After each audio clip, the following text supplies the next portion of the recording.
not all legendary commanders in Rise of Kingdoms are created equal, and there's a big problem with that. The problem is that these legendary commander sculptures are universal and they're really hard to come by, especially as a free-to-play player or even a low spender here in the game. And so it is absolutely critical that when you're investing in legendary commanders here in Rise of Kingdoms, that you're investing in commanders that have longevity and that are some of the best when it comes to open field combat. So today we're going to be going over some of the best commander pairs that you should be investing in or working towards as a free-to-play player. We'll talk about why these commander pairs might differ slightly than what is typically recommended in today's meta, and I'll also give you guys some advice on free-to-play friendly commanders that you can try to substitute in for some of these commanders if you don't have everything that we talk about here today. But first, what's going on, guys? Cheers. Now, as you guys know, I am a partnered creator here with Rise of Kingdoms, which means they support a few videos on the channel just like this one, but the most important support comes from you guys dropping a thumbs up down below and subscribing. We are so close to 85,000 subscribers, which is crazy, so shout out to everyone who's already subbed down below. With all that out of the way, let's start to talk about some of the best commander pairs that you should be investing in as a free-to-play player here in Rise of Kingdoms. Now, the number one goal of a new free-to-play player is to get your hands on at least one of each of the three main troop types, that being cavalry, infantry, and archers. These are the main components of any murder ball, which help you push across the battlefield. If you're one of the players interested in ranged combat, that is another route that you can take, but most players find that ranged are a great investment to supplement your open field marches. And so if you did want to go that route, I would recommend that after getting your main murder ball marches. And there's other creators on YouTube like Mr. Siege who can point you in the right direction for ranged combat. Now, between infantry, cavalry, and archers, two of those three seem to be in a really good spot right now, that being infantry or cavalry. And so I would tend to point you in the direction of one of those two troop types to focus on for your first army, especially because those troop types are also super good in the early game as well. And so you may already have some equipment for those commanders moving into the end game season of conquest or season 3. So let's go ahead and start here with infantry. Now, of course, Liu Che pretty much belongs in any single infantry lineup that you do, period. No matter who you're pairing him with, he belongs in the single best infantry march. And there's a lot of routes that you can take here. Okay, if you already invested in CPO Prime back in the day, whether he's 5551 or better, then I would say you actually can probably leave this march right where it is, because there's probably other commanders that you can work on that would make a much bigger difference for your overall account progression. While it is true that Ragnar Prime does hit harder than CPO Prime with his active skill, especially with Ragnar Prime's expertise, I would argue the support tree on CPO has a little bit more synergy with Liu Che than the skill tree on Ragnar Prime. Not by much. Neither tree are super great for Liu Che, but also the Ragnar Prime does not have a debuff on the active skill, and he has a little bit less march speed. He has no troop health, right? And so it's a trade-off, right? And so you can make the argument that sure, Ragnar Prime is maybe slightly better than the CPO Prime, but again, I would argue that that's not a huge difference. So if you already have this, that is great. And whether you do Ragnar Prime or CPO Prime, both of these commanders have really powerful AoEs that would be on the primary commander, and then you have the super powerful 5 target smite damage AoE on Liu Che as the secondary. All these commanders that we talk about here have some amount of infantry defense and infantry march speed. Ragnar Prime has a sort of vampire debuff on the enemy's march speed and attack, whereas there's a debuff here for CPO. The 30% health reduction is super good. So no matter which route you go, you're going to have some amount of double AoE and some amount of debuffing to the target, and so really you can't go wrong either way. Now let's go over some talent builds, whether you do the Ragnar Prime primary or the CPO Prime primary. For the Ragnar Prime as primary, I would probably go this route, so you can grab Feral Nature and Rejuvenate. This is going to give you as much rage regeneration as you can possibly get here, which is going to be super important for popping off your active skills as much as possible. You also grab Latent Power here if your Ragnar Prime is expertise, because that's going to give you a bunch of additional damage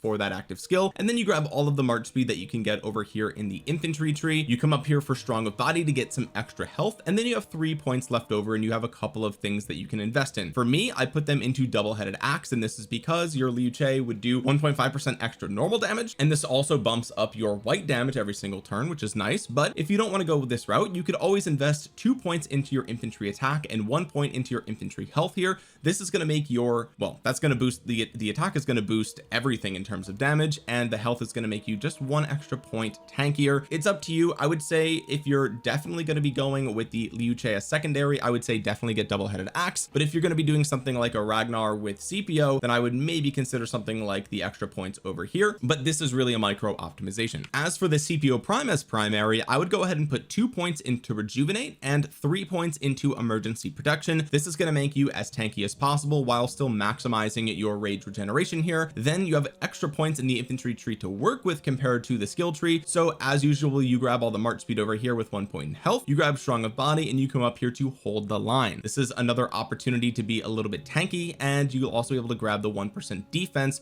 which is pretty nice as well. But there's one other commander pairing that I want to talk about here for Liu Che, right? And that's going to be Liu Che with Philip. And if I were a brand new player, right, if I were talking to a brand new player here in Rise of Kingdoms and they had no commanders invested in whatsoever, I actually might point them in this direction instead. Now the reason for that is because while Philip does not have a super powerful AoE on the active skill like the other commanders that we talked about, he does have a pretty supportive active skill, but really this is probably his least exciting skill on the entire kit in my opinion, because this buff is only for 2 seconds. It's a very small buff window, but the rest of his kit is super versatile. Philip is effectively a universal troop type Alexander the Great, right? And as you guys know, if you watched one of my previous videos where I talked about my best commander pairs that I'm going to be using in my current KVK, I mentioned how in the last few KVKs Liu Che with Alex has been my best performing March, like the single best March on my entire account. And I can tell you from the past couple of days of fighting here in my first zone that continues to be the case. Okay, Liu Che Alex is still my best performing March, even with Arthur and Philip in the mix. Okay, that being said, I think Philip is a much better and safer investment for new players than Alexander the Great, because you know, well, some players would argue that Philip is actually better with Liu Che, right? Liu Che Philip is better than Liu Che Alex. I personally am not sold on that. I've also heard from other players that their Liu Che Alex performs better, so right now I'm getting mixed signals from a lot of different people. I have no reason to test Liu Che Philip because my Liu Che Alex is so good that I'm just going to use Philip elsewhere. But the reason that you might want to invest in Philip over Alex as a new player is because, as I mentioned before, Philip is fully universal. You can use him on any troop type in the entire game. And so let's say 1 year from now, your Philip may age much better than your Alexander the Great, because Alexander the Great could be power crept out of the meta, whereas if Philip is power crept out of the infantry meta, you can then move him to a cavalry march or to an archer march and still get value there, right? He still has a 3 target instant proc with a rage reduction. He gives you a tremendous amount of stats and march speed for any troop type that you pair him with, and if he has only 1 unit type, which most of the time he will, then you just get a flat 30% all damage bonus, which is insane, and his expertise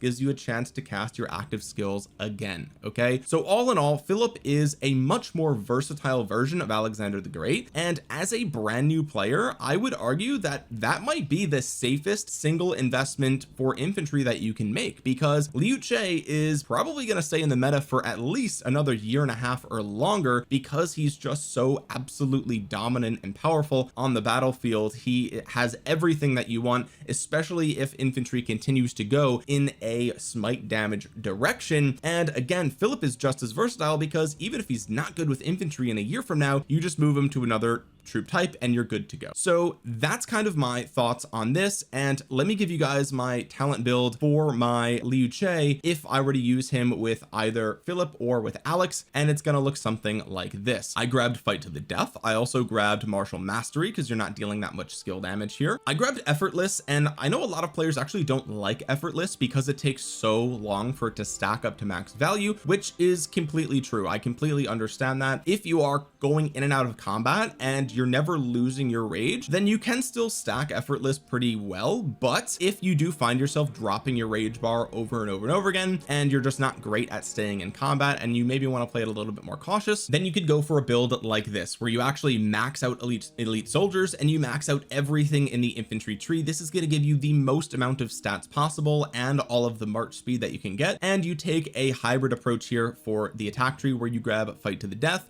you grab burning blood, you grab armored joints, and you grab martial mastery. You do miss out on the 1.5% more counterattack damage from unyielding, but truthfully that is a very small percentage of your damage anyway, and so really you're not missing out on very much there at all. So with that being said, for brand new infantry players, I'm pretty convinced that I would argue this is maybe not the single best infantry march in the game, but it is absolutely the most versatile and probably the safest investments you can make for a single infantry army. And this is where, you know, this video and this guide sort of differentiates itself from other videos that I've made talking about, you know, just the best commanders in the game or the best commander pairs in the game and the best open field marches or whatever. As a free-to-play player, you're not going to be able to get every single best commander in the game, most likely, unless you've been playing for many years at this point, right? And so sometimes you have to pick and choose the more versatile approach that might be slightly less effective, but it's going to last you much longer. And that's my argument for this being your first investment on the account. With that being said, let's move on to cavalry, because as I mentioned before, cavs and infantry are, in my opinion, the best troop types in the game right now, especially for free-to-play players. And so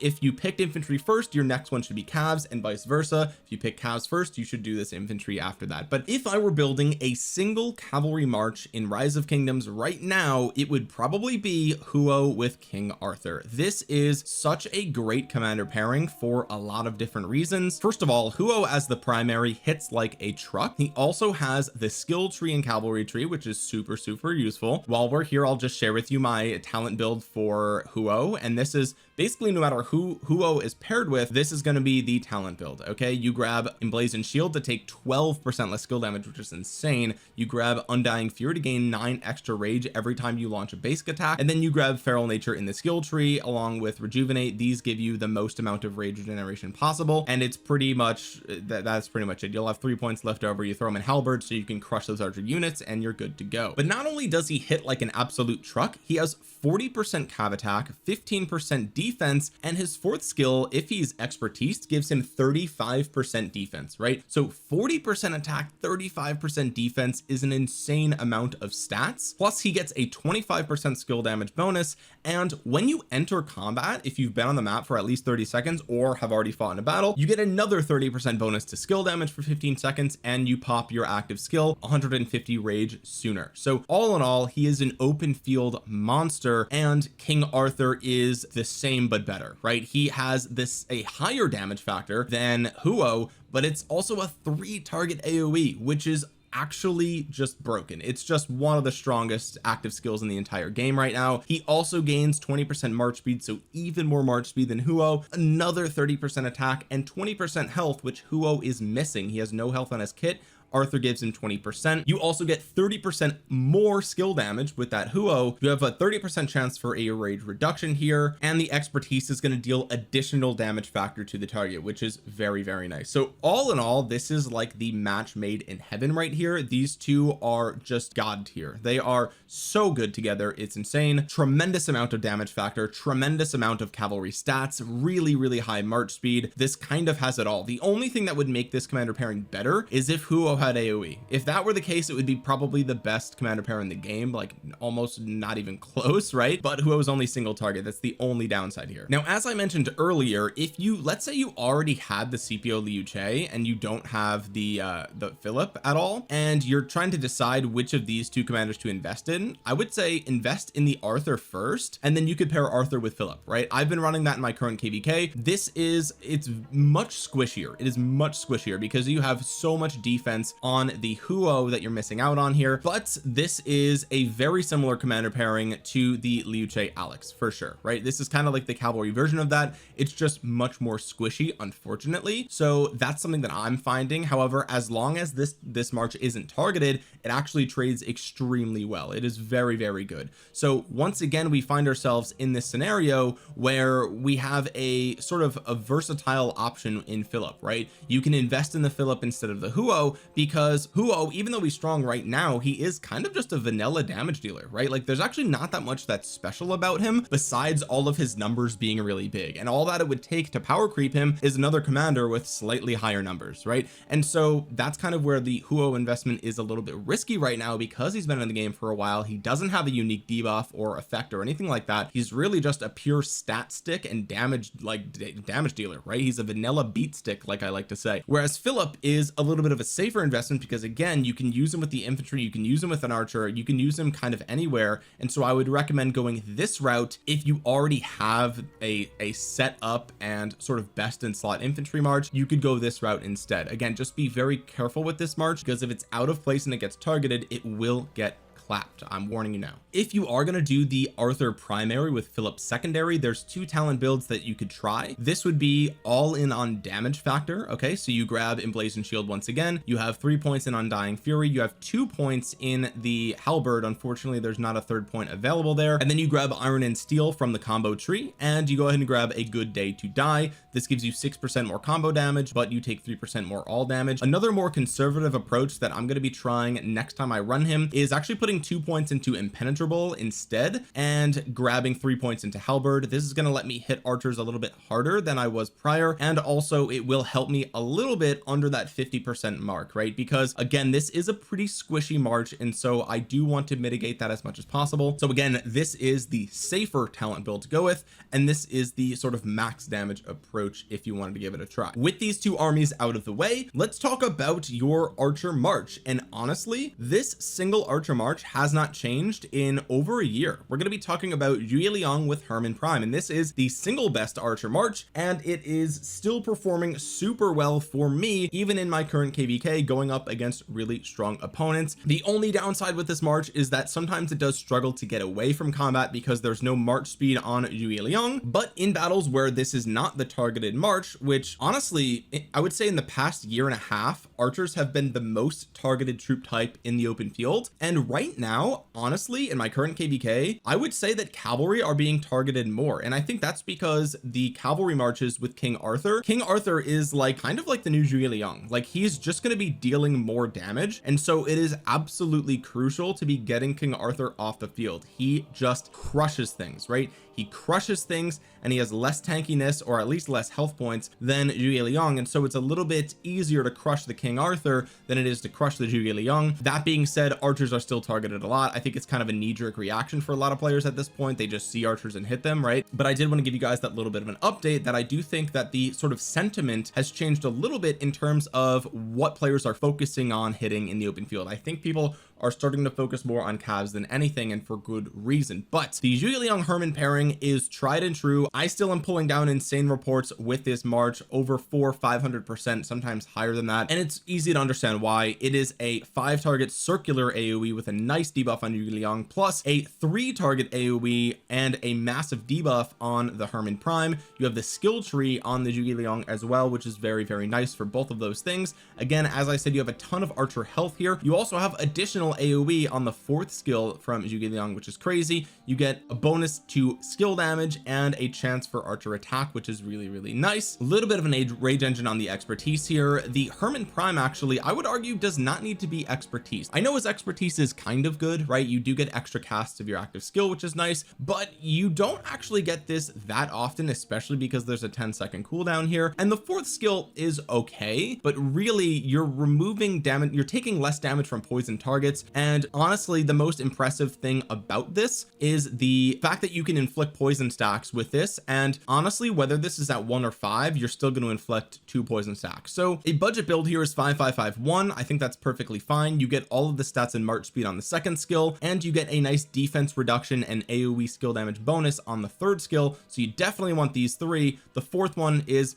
good, but it's not as good, and plus you still get a lot of the value with this only being at 1 point. There's a lot to love about a budget build Hermann. Now, this commander pairing for talent builds, we go something like this. This is pretty much agreed on by the whole community that this is the best way to go. You grab Feral Nature and Rejuvenate once again here in the skill tree, and you come up here to Venomous Sting for 8% more skill damage. You grab Razor Sharp for 9 extra rage every time you launch a basic attack, and then you have some points left over, and you can distribute them over here however you see fit. I put 3 points into your normal normal damage. I put 3 points into arrows knocked for more attack under 50%, and then you have 2 points left over. You can put them into full quiver. Now some players would argue that you can take these 3 points right here and put 2 of them into full quiver, so that way you increase your skill damage output. I think that's perfectly fine. You'll just be dealing slightly less damage every single turn, but all in all, I would say that's a super micro optimization no matter which way you want to go there. So pick and choose what you want, either 3 points here and 1 point here, or 3 points here and 1 point here, up to you. Now I also want to point out that if you already have, for example, the YSG, right, like let's say you got YSG in the early game and for whatever reason you didn't swap him out for something else, then what you could actually do here is just grab the Herman Prime. You grab the Herman Prime as the primary with a 5551, use him with YSG as secondary if you already have him laying around on your account. This only works if you have an expertise YSG, and it only works if you have the double relic, or the triple relic I should say, on YSG as well. You can run this in the open field. It's not ideal, but it is something that you can try. There's really not a great way to run the Zhuge Liang YSG because it's just too slow. It's just too slow. Even this is like a little bit too slow for my own comfort, right? So it's something you could try. It's not ideal, but I wanted to at least mention it for those of you that have the YSG lying around. And with that being said, if you're a brand new player, I would point you in this direction for the top 3 marches right now in Rise of Kingdoms to be using in the open field. Now before we talk about a 4th commander pair, what I want to give you guys is a couple of additional choices, because this is a free to play video, right? And so you might be looking at this and saying, Omniarch, these are all end game commanders. They are all commanders that I can't work on in the early game, and we're talking about hundreds and hundreds, if not thousands, literally thousands of sculptures to get here, right? That's true. One thing that I will say, however, is that King Arthur and Philip are both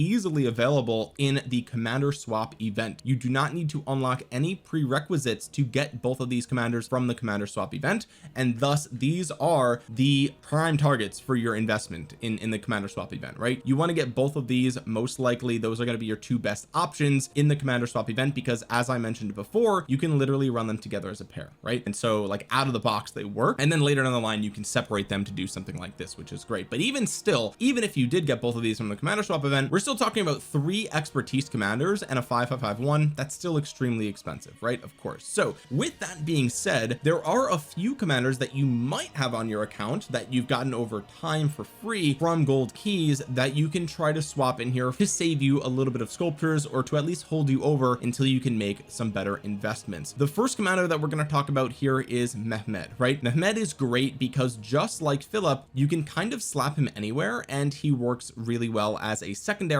who provides AoE skill damage. He gives you a generic bonus to attack, a generic bonus to skill damage. He gives you more troop capacity, which typically leads to higher damage output, and he has one of the best double relics in the entire game. And I'm really looking forward to seeing what they give him as a 3rd relic upgrade, because that's going to make him even better, whether it's 35% health and 10% skill damage, or maybe it's 30% health and 15% skill damage, something like that. No matter what route they go with for the 3rd relic upgrade here, it's only going to be better. I love this because again, 30% health is insane, right? That is the amount of health that you get on Zhuge Liang. That is about the amount of health that you get from an archer version of Philip, right? Like 30% troop health is super premium. So slapping this anywhere is super good, right? The only downside to Mehmed is that he has no march speed, right? And that I mean, honestly, if I could ask the devs to do anything for his 3rd relic upgrade, I would say give him at least 10 or 15% march speed for that 3rd relic upgrade, and we're Gucci, right? We have a beautiful universal commander whose only downside is that his active skill is a little bit weak on the damage factor, right? At least it's 5 targets. I know the cone shape is a little bit mid, but the cone shape, despite it being a smaller cone shaped AoE pattern than other commanders, if you're in a big murder ball fight, you're still going to hit a ton of targets with that 5 target AoE. And so for that reason, I really like Mehmed a lot, and some of the best places that you could put him right now are somewhere like behind a Huo. I actually ran this in my most recent, not my current KVK, but the one before that. I tested this out a bit and it performed pretty similarly to my Huo William. Now you lose all the bells and whistles of the William, where he gives you like the rage regeneration for your other armies, and he has sort of a debuff on the active skill, right? But all in all, and also William has a relic now, which is nice, but all in all, I would argue that this is, you know, a little bit slower than the William and less utility and support, but a very similar amount of output in terms of damage here, especially, you know, as a free-to-play March. You can use this as a 5511 Mehmed with the double relic, or even better would be a 5515 Mehmed with the double relic, and that gives you that bonus troop capacity. This is a perfectly good place to use your Mehmed. Additionally, if you didn't have the Zhuge Liang, you could do something like this. This is kind of like the quote-unquote poor man's version of the Herman YSG, and I will warn you that even the Herman YSG isn't like perfect, so this is a little bit worse. The downside is that you lose 30% bonus skill damage, right?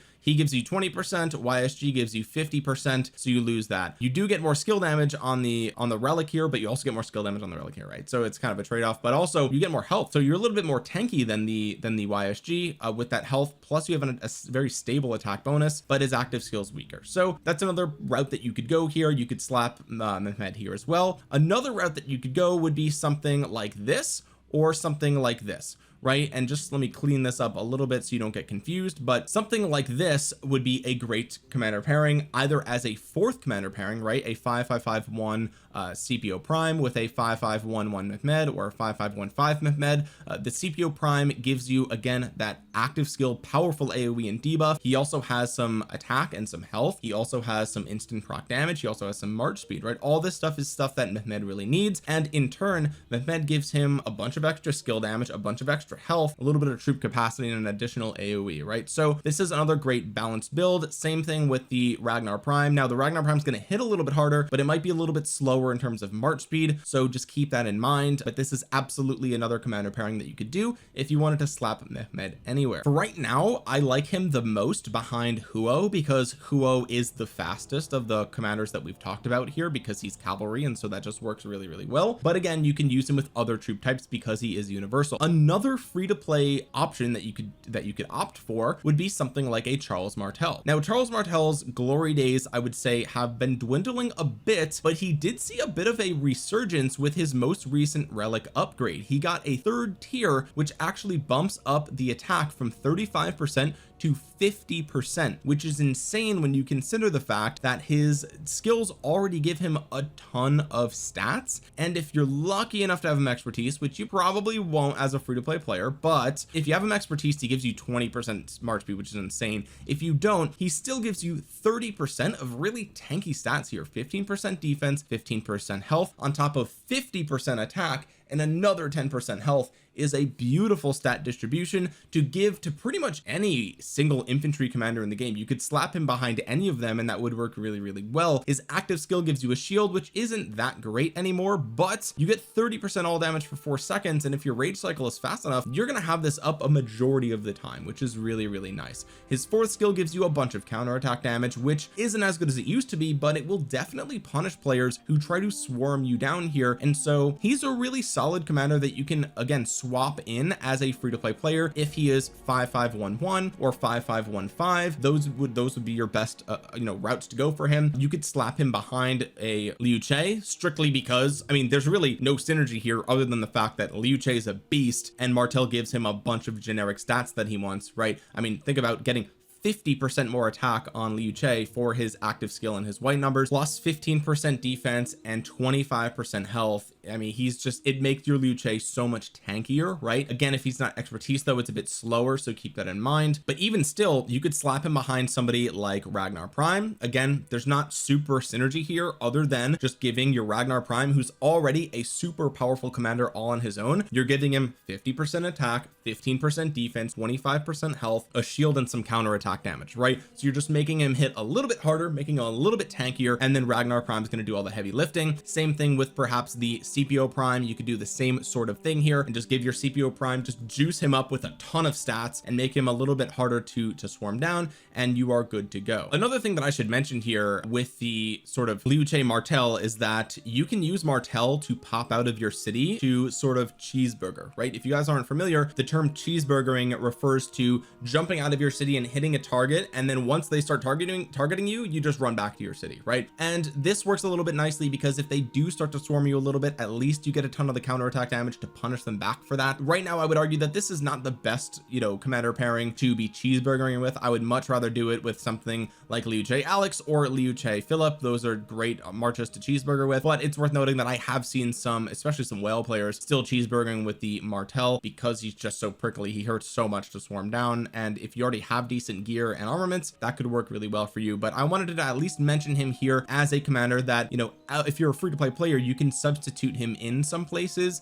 and you might be able to get a little bit of value there. The final commander that I want to talk about here in terms of a free-to-play sort of replacement might be a commander such as Pyrrhus, and it's pretty much for the same reason as the Martel. If you've gotten really lucky from gold keys, you might have a 5-5-1-1 Pyrrhus, and you can kind of slap him behind any infantry commander, especially if it's a skill damage infantry commander as the primary, Pyrrhus being the secondary. He hits only a single target for a small damage factor, but he does give you 15% march speed for infantry, which is very good. 10% health. His third skill, if you have, you know, 5-5-1-1, unfortunately it will only be 10% attack, but you'll also take some less skill damage as well. If you are lucky enough to get him to 5-5-5-1, which even I don't have him at that as a long-term player opening gold keys, like I don't even have that, right? So that we're talking like you've got to get super lucky with your gold keys to get that in a relatively short amount of time, but you would then also get 20% attack here, which is nice. And it is worth noting that he does have a double relic upgrade here in the museum, which gives him a nice chunk of very valuable stats as well, 30% defense and 10% skill damage. So once again, if you wanted to, you could slap him behind, you know, again, you could either put him behind Liu Che, which is not, there's not much synergy there. I would avoid probably doing that. But if you were looking for a very cheap sort of you know, second infantry march, you could do something like this or something like this, and all of a sudden you've got, you know, march speed on both of them. You have a ton of stats, right? You have some health, some attack and defense and skill damage bonus on the Pyrrhus as the secondary, just juicing up that CPO prime. Again, both these commanders being 5-5-5-1, and you've got a pretty decent budget build here. Ideally, you definitely, let me be very clear, do not put universal sculptures into Pyrrhus.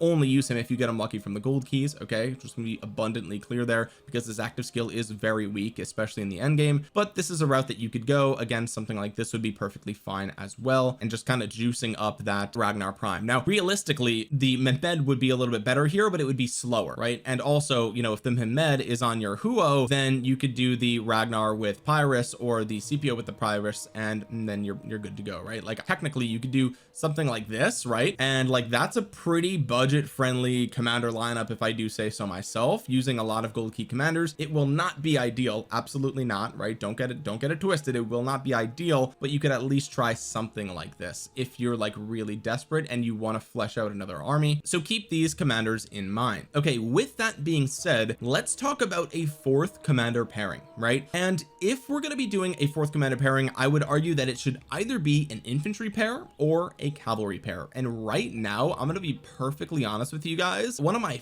favorite marches in the open field right now is Ragnar with CPO prime. Keeping it super simple, you guys, this commander pair is hitting like a truck for me, especially if it goes untouched. It can really clap in the open field, right? 1415% kill point ratio. I know this isn't like an insane number here, but just the trade is wild. Now let me be clear, this is arguably one of the best kill point ratios that I've gotten with this commander pairing, so don't think that they're all going to be like this, but it is extremely consistent because again, both commanders have very powerful 3-target AoEs. You get 40% infantry defense here and 10% march speed. It's a very tanky march, right? Also, you take 10% less normal damage, which is great for all the smite damage out there. And by the way, this includes combo damage. Okay, so if players are out there running their King Arthur primary, well, great news, you take 10% less damage from that active skill, which is very, very good here. Okay, plus you have the debuff that we talked about here, and you take 25% less skill damage, which is beautiful, plus all the things we talked about with CPO. Great debuff, tons of stats, they're distributed distributed really nicely. Like this army not only is super strong in terms of hitting really hard, but it also is like deceptively tanky. It's very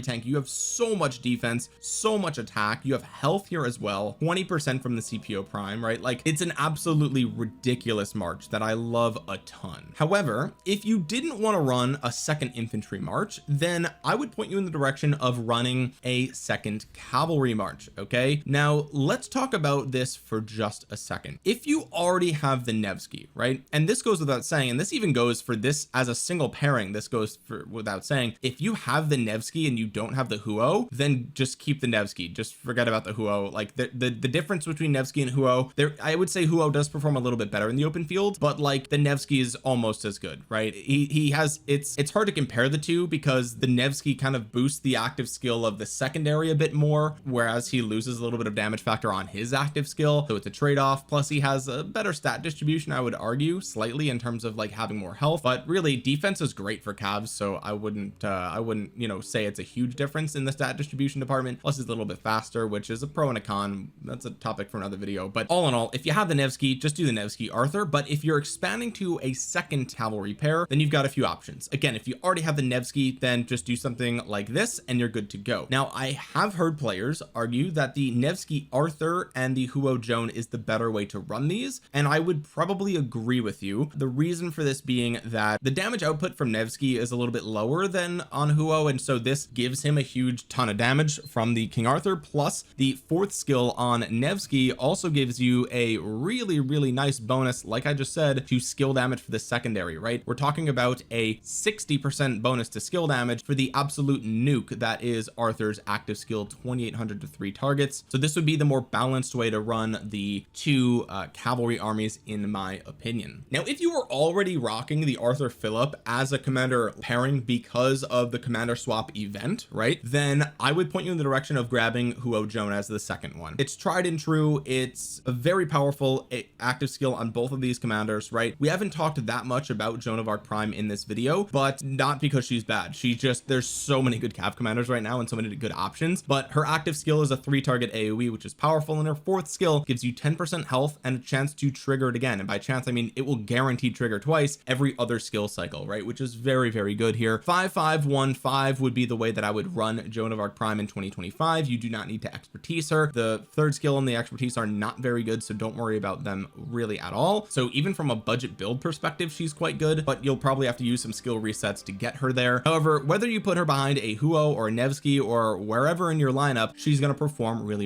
well. Some people even run the Joan Arthur, and that would be perfectly fine if you wanted to do that. I personally have not done that myself, so I can't comment on it, but I've heard that this works really well, and it's a double AoE, so you could try that out as well. I just think there's probably better places for Arthur if you're running more than one cavalry lineup. But just to give you guys kind of an example, like this would be a great place to run these commanders. If you still had the CPO Liu Che and you got the King Arthur Philip from the commander swap event, then you just run Huo Joan and Zhuge Liang Herman and you're golden. These are some great marches to go with as well. However, with that being said, if I were to commit to recommending you guys 4 commander lineups, this is probably what I would go with. I would say that even though cavalry have the ability to have 2 very good open field commander pairings, in my most recent experience, the Ragnar CPO is just such an insane march that trades so well and is so tanky that I would rather go in that direction for me personally. If you prefer the march speed of cavalry, that's fine. I've given you options for that, but this would be the direction that I would point you in if you were a free-to-play player right now. Now again, of course, if you've got the Alexander the Great, don't go for the Philip, put the Philip somewhere else if you want. Like there's going to be some nuances depending on your specific account, right? If you're running William Wallace, for example, with the Liu Che, then of course, you know, you could put the Philip somewhere else and you can move these things around, you know, put the Philip behind your King Arthur, or I've even seen people put Philip behind the Zhuge Liang to give him some instant proc, more health and more march speed, because again, he's actually faster than Herman Prime, so that does work out pretty nicely. It just depends on your specific account, but if you you were a brand new player building from the ground up, I would point you in, and let me just be very clear here, this March should come before this March. I would point you in this direction. Okay, so with that being said, guys, hopefully this video has given you some more clarity as to, you know, which commanders to be considering based on not just the current meta, but how versatile they will be moving forward, and also a few more free-to-play options that you can sprinkle in there if you want to supplement your lineup with other things. I'm going to put him down here because I think he would be a better suited supplement over here. Now there's one last super important thing that I want to mention here, and